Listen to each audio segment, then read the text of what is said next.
(3월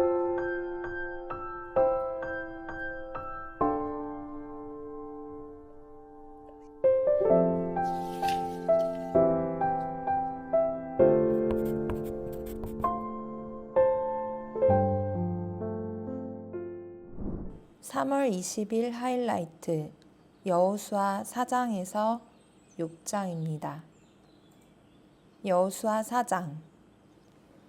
온 백성이 모두 요단강을 건넜을 때에 주님께서 여호수아에게 말씀하셨다.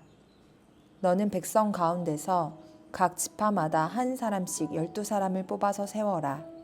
그리고 그들에게 제사장들의 발이 굳게 선 그곳 요단강 가운데서 돌 12개를 가져다가 오늘 밤 그들이 머무를 곳에 두라고 하여라. 여호수아는 이스라엘 자손 가운데서 각 지파마다 한 사람씩 세운 그 12사람을 불러서 그들에게 말하였다. 주 당신들 하나님의 언약궤 앞을 지나 요단강 가운데까지 들어가서 이스라엘 자손의 지파 수대로 돌 하나씩을 각자의 어깨에 메고 오십시오. 이것이 당신들에게 기념물이 될 것입니다. 훗날 당신들 자손이 그 돌들이 지닌 뜻이 무엇인지를 물을 때에 주님의 언약궤 앞에서 요단강 물이 끊기었다는 것과 언약궤가 요단강을 지날 때에 요단강 물이 끊기었으므로 그 돌들이 이스라엘 자손에게 영원토록 기념물이 된다는 것을 그들에게 말해 주십시오. 그래서 이스라엘 자손은 여호수아가 명령한 대로 하였다. 그들은 주님께서 여호수아에게 말씀하신 대로 이스라엘 자손의 지파수에 따라 요단강 가운데서 돌 12개를 메고 나와서 그것들을 그들이 머무르려는 곳까지 가져다가 그곳에 내려놓았다. 여호수아는 요단강 가운데 언약궤를 메었던 제사장들의 발이 머물렀던 곳에 다른 12개의 돌을 세웠다. 그 돌들이 오늘까지 거기에 있다. 주님께서 여호수아를 시켜 백성에게 명령하신 일, 곧 모세가 여호수아에게 지시하신 일이 그대로 다 이루기까지 궤를 맨 제사장들이 요단강 가운데 서 있었다. 백성은 서둘러 강을 건넜다. 백성이 모두 건너기를 마치자 주님의 궤와 그 궤를 맨 제사장들이 백성이 보는 앞에서 건넜다. 르우벤 자손과 갓 자손과 므낫세의 반쪽 지파는 모세가 그들에게 지시한 대로 이스라엘 자손보다 앞서서 무장하고 건넜다. 약 4만 명이 되는 이들은 무장을 하고 주님 앞에서 전투를 벌이려고 여리고 평원으로 건너갔다. 그날 주님께서 온 이스라엘 백성이 보는 앞에서 여호수아를 위대한 지도자로 세우셨으므로 그들은 모세가 살아있는 동안 모세를 두려워하였던 것처럼 여호수아를 두려워하였다. 주님께서 여호수아에게 말씀하셨다. 증거궤를 메고 있는 제사장들에게 명령하여 요단강에서 올라오게 하여라. 그래서 여호수아가 제사장들에게 요단강에서 올라오라고 명령을 내렸다. 주님의 언약궤를 맨 제사장들이 요단강 가운데서 올라와서 제사장들의 발바닥이 마른 땅을 밟는 순간 요단 강물이 다시 원래대로 흘러 전과 같이 강둑에 넘쳤다. 백성이 첫째 달 열흘에 요단강을 건너 여리고 동쪽 변두리 길갈에 진을 쳤다. 여호수아는 요단강에서 가져온 돌 12개를 길갈에 세우고 이스라엘 자손에게 이렇게 말하였다. 당신들 자손이 훗날 그 아버지들에게 이 돌들의 뜻이 무엇인지를 묻거든 당신들은 자손에게 이렇게 알려주십시오. 이스라엘 백성이 이 요단강을 마른 땅으로 건넜다. 우리가 홍해를 다 건널 때까지 주 우리의 하나님이 우리 앞에서 그것을 마르게 하신 것과 같이 우리가 요단강을 다 건널 때까지 주 우리의 하나님이 요단강 물을 마르게 하셨다. 그렇게 하신 것은 땅의 모든 백성이 주님의 능력이 얼마나 강하신가를 알도록 하고 우리가 영원토록 주 우리의 하나님을 경외하도록 하려는 것이다. 5장. 요단강 서쪽에 있는 아모리 사람의 모든 왕과 해변에 있는 가나안 사람의 모든 왕이 주님께서 이스라엘 자손 앞에서 그들이 요단강을 다 건널 때까지 그 강물을 말리셨다는 소식을 듣고 간담이 서늘했고 이스라엘 자손 앞에서 아주 용기를 잃고 말았다. 그때 주님께서 여호수아에게 말씀하셨다. 너는 돌칼을 만들어 이스라엘 자손에게 다시 할례를 베풀어라. 그래서 여호수아는 돌칼을 만들어 기브앗 하아라롯 산에서 이스라엘 자손에게 할례를 베풀었다. 여호수아가 할례를 베푼 데는 이런 이유가 있었다. 이집트에서 나온 모든 백성 가운데서 남자, 곧 전투할 수 있는 모든 군인은 이집트를 떠난 다음에 광야를 지나는 동안에 다 죽었다. 그때 나온 백성은 모두 할례를 받았으나 이집트에서 나온 다음에 광야를 지나는 동안에 태어난 사람은 아무도 할례를 받지 못하였다. 이스라엘 자손 가운데서 이집트를 떠날 때에 징집 연령에 해당하던 남자들은 40년을 광야에서 헤매는 동안에 그 광야에서 다 죽고 말았다. 주님께서는 우리에게 젖과 꿀이 흐르는 땅을 주시겠다고 우리의 조상에게 맹세하셨지만 이집트를 떠난 조상이 주님의 말씀을 순종하지 않았기 때문에 그들이 젖과 꿀이 흐르는 그 땅을 볼 수 없게 하겠다고 맹세하셨다. 그들을 대신하여 자손을 일으켜 주셔서 여호수아가 그들에게 할례를 베풀었는데 그것은 광야를 지나는 동안에 그들에게 할례를 베풀지 않아서 그들이 무할례자가 되었기 때문이다. 백성이 모두 할례를 받고 나서 다 낫기까지 진 안에 머물러 있었다. 주님께서 여호수아에게 말씀하셨다. 너희가 이집트에서 받은 수치를 오늘 내가 없애버렸다.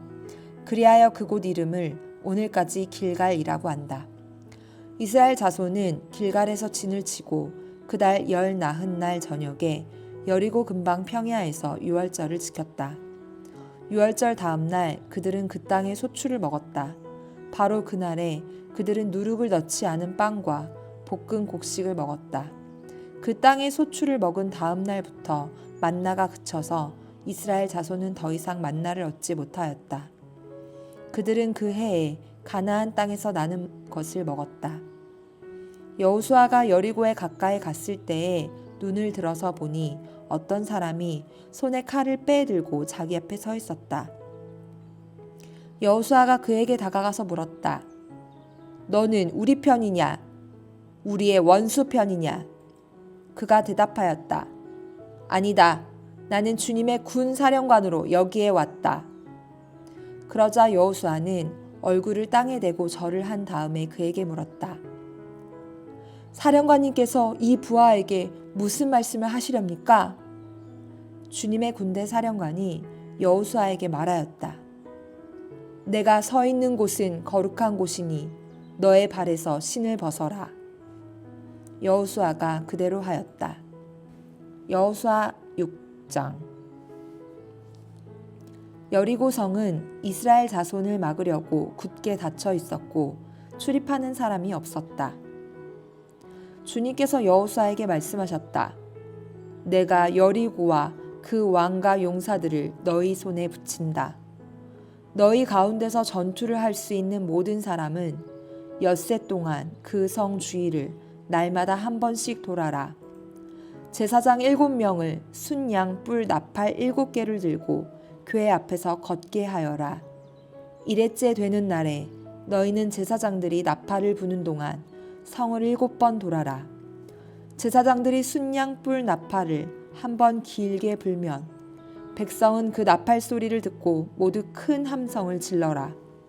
그러면 성벽이 무너져 내릴 것이다. 그때 백성은 일제히 진격하여라. 눈의 아들 여호수아가 제사장들을 불러서 말하였다. 언약궤를 메고 서시오. 그리고 7 제사장은 제각기 7 순양 뿔 나팔을 들고 주님의 궤 앞에 서시오. 또 그는 백성에게 말하였다. 앞으로 나아가거라. 성을 돌아라. 무장한 선발대는 주님의 궤 앞에 서서 행군하여라. 여호수아가 백성에게 명령한 대로 제각기 순양 뿔 나팔을 든 7 제사장은 주님 앞에서 행군하며 나팔을 불었고 주님의 언약궤는 그 뒤를 따랐다. 또한 무장한 선발대는 나팔을 부는 제사장들보다 앞서서 나갔고 후발대는 궤를 따라갔다. 그동안 제사장들은 계속하여 나팔을 불었다. 여호수아가 또 백성에게 명령하였다. 함성을 지르지 말아라. 너희 목소리가 들리지 않게 하여라. 한마디도 입 밖에 내지 말고 있다가 내가 너희에게 외쳐라 하고 명령할 때에 큰 소리로 외쳐라. 이처럼 여호수아는 주님의 궤를 메고 성을 한 바퀴 돌게 한 다음에 진에 돌아와서 그 밤을 진에서 지내게 하였다. 다음 날 아침에 여호수아가 일찍 일어났다. 제사장들도 다시 주님의 궤를 메었다.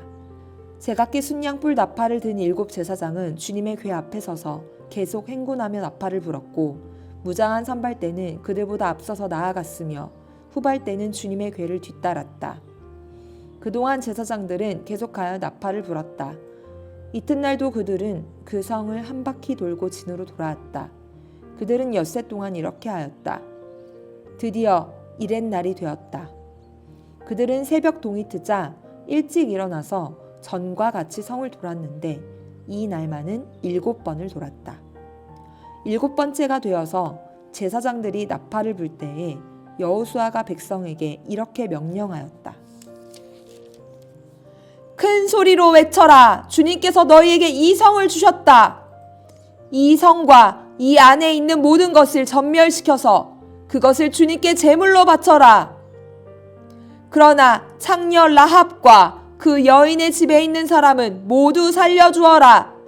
그 여인은 우리가 보낸 정탐꾼들을 숨겨주었다.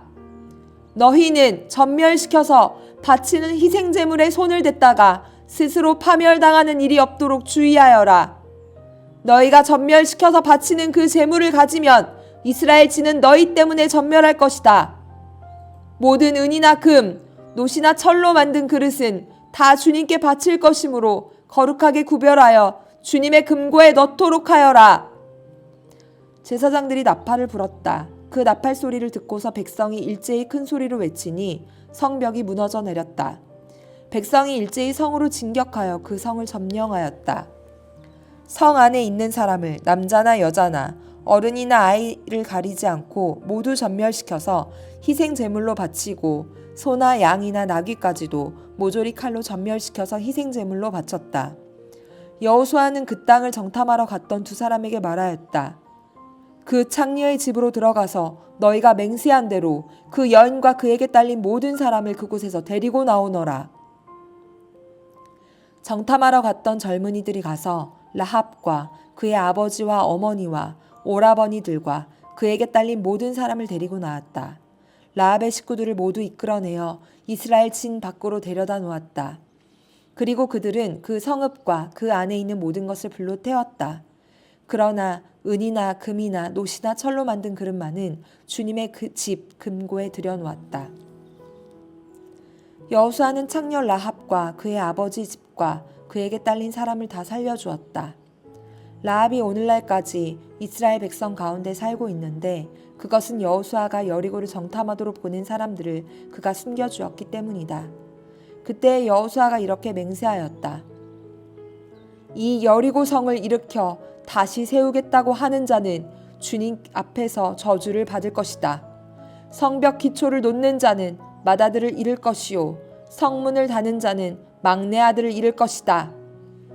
주님께서 여호수아와 함께 계셨으므로 그의 명성이 온 땅에 두루 퍼졌다.